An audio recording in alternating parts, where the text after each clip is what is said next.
Demonyo ka ba? So yun lang mga kababayan, ipagpatuloy natin tong kay Harry Roque. Mga kababayan, eto na. Gusto ko lang ipaalam sa inyo mga kababayan na kung saan si Harry Roque ay isa sa pinag-uusapan sa Senado kanina lang, no, na kung saan ay paano nga ba ito nakatakas at saan ito dumaan at paano ito lumipad, no? According nga dito sa session kanina sa Senado na kung saan nag-attempt, no, pala itong lumusot ng Amerika, dumaan galing sa Japan, ngunit hindi ito inaaprubahan ng Amerika na kumuha siya ng visa. Hindi siya inaaprubahan. Maraming bansa ang kanyang dinadaanan. Parang Alice Gowo Huaping ang datingan. Ganyan talaga pag kriminal, magtatago. So ito po mga kababayan, panoorin at pakinggan. Last but not the least for now, no, for the BI, nasaan na nga pala si Harry Roque?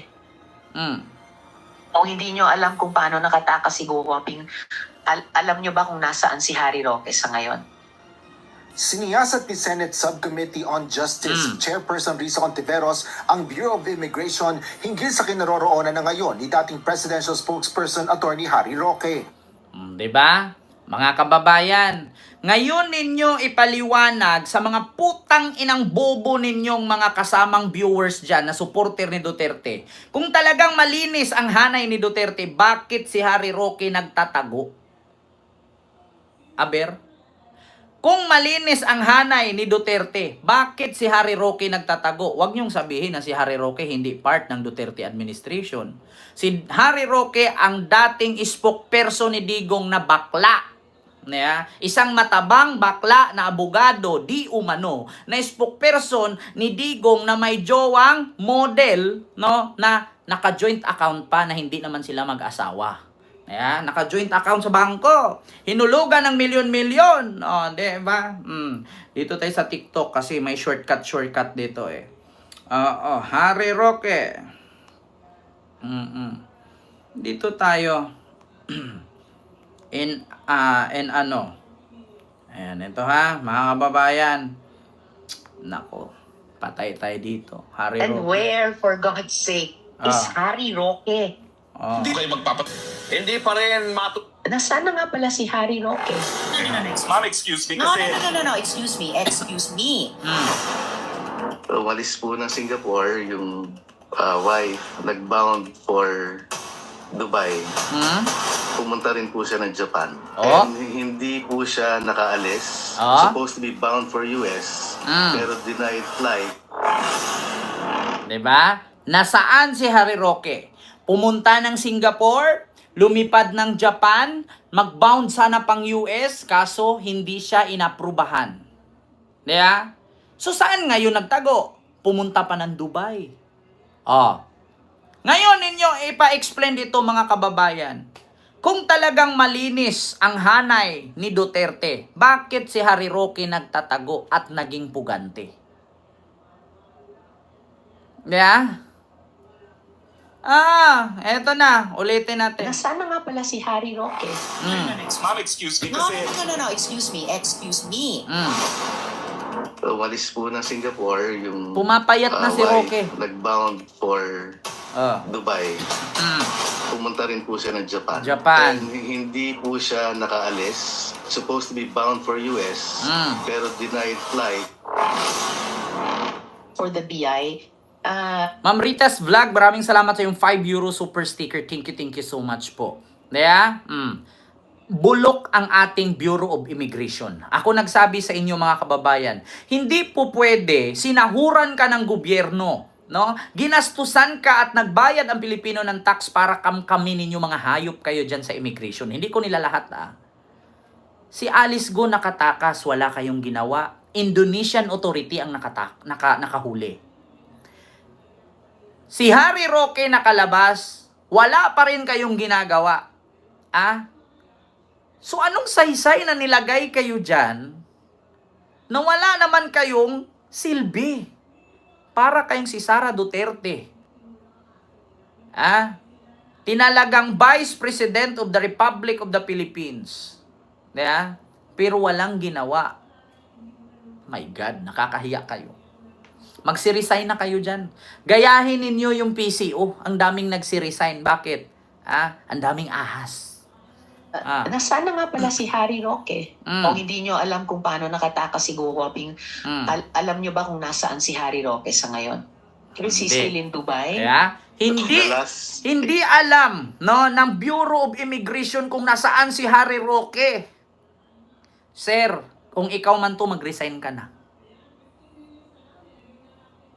Mag-resign ka na, sir. Simula ba administrasyon ni Digong, pinalitan na ba to? Simula ba ng administrasyon ni Digong, pinalitan na ba to? Taga-BI? Kasi kung hindi, edi sangko to sa pagpapapasok, di ba? Ng mga undocumented Chinese na pinapadeport na nakapasok sa Pilipinas. Di ba? Bukod ba sa Bureau of Immigration, ano pa ang sangay ng gobyerno na nagbabantay sa mga puganting tumatakas sa ating bansa? Di ba pagkakaalam ko, customs? Nga? Kung hindi kayang gawin ng Bureau of Immigration, bakit hindi na lang tayo mag-focus sa customs? At tanggalin na lang itong hahinsyang ito. Walang kwenta. Alam mo, sa totoo lang sa Malaysia, hating gabi ang mga taga-immigration nag-iikot. Sa Malaysia yan. Sinong mga taga-Malaysia dyan? Correct me if I'm wrong. Ako, tagal din ako sa Malaysia. Hating gabi, ang immigration ng Malaysia nag-iikot. Akala mo customer sa bar, pero tumitingin ng mga ano dun, TNT. Sa Pilipinas, walang magtatrabahong immigration ng gabi. Lahat tulog, nagpahayahay lang, nagpakayaman lang. Ako sa inyo, si Alice Go, hindi ninyo nahuli. Taga Indonesian Authority pa nakahuli. Si Tebes nakalabas ng bansa, wala rin kayong ginawa. Si Harry Roque nakalabas ng bansa, wala rin kayong ginawa. Anong pinagagawa ninyo? Information that we had against on the couple, the Roques. Umalis po ng Singapore yung wife, and then nagbound for Dubai. And there's also a sighting of Harry Roque also in Dubai.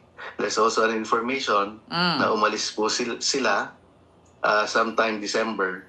And then yung information po na yon, any information after, sorry Madam Chair, but we don't have any more information. Alam nyo ba na pumunta? Sorry Madam Chair, but we don't have any information. Alam nyo palang nakalipad at alam nyo pala na binabaan na yan ng waran kasi hindi niya sinasagot yung tanong ng Congress sa kanya kung saan galing ang bilyon-bilyon niyang pera. Milyon-milyon pala. Correct me if I'm wrong, hindi bilyon. Milyon-milyon na pera. Hindi niya mapaliwanag kung saan ang galing, i-spokesperson lang naman siya. At bakit yung pangalan niya nandoon sa Pampanga sa may Pogo Hub na ni-raid? Tapos hindi nyo alam kung nasaan. Tapos magugulat kayo na buti pa si Senador Risa Hontiveros nalalaman kung nasaan si Roque.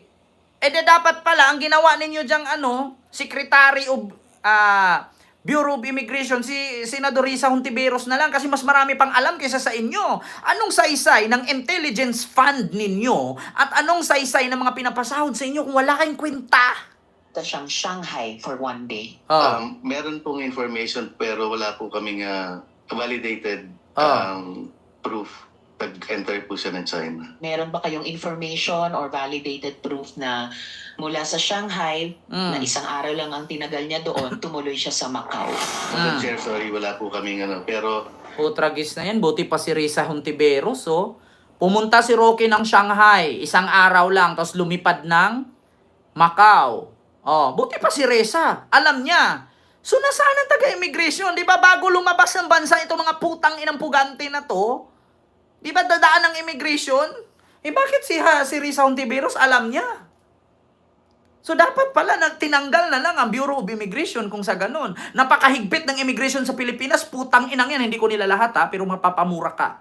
Alam niyo bakit? Pumunta ka ng China, pumunta ka ng Singapore, pumunta ka ng Hong Kong, pumunta ka ng Japan, napakahigpit ng immigration ng Pilipinas. Yan ang katotohanan. Ang haba ng pila, halos may iiwan ka ng eroplano.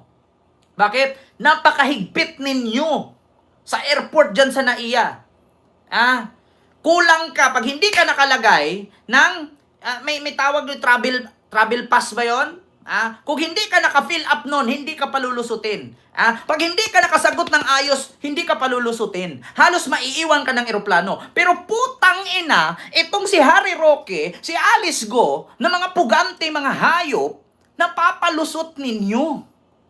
Ang i-stricto pa ng mga taga-immigration dyan sa NAIA, kung totoo lang. Ito, huwag kayo magalit sa akin mga, immigration sa NAIA. Totoo yan. Ang dami niyong kuskus balungos, mga pabango, mga hikaw, hubo sapatos, hubo medyas. Papasukin ka pa dun sa loob ng parang dilata na may umiikot-ikot. Bakit sa ibang bansa para ka lang dumaan sa sa LRT? I-press mo lang yung passport mo, selfie ka lang, nakakalusot. Bakit dyan sa NAIA napakahigpit ng mga putang inang immigration na yan? Pero itong si Harry Roque, itong si Alice Go, itong si Tebes, nakakalusot. Bakit? Magkano ba?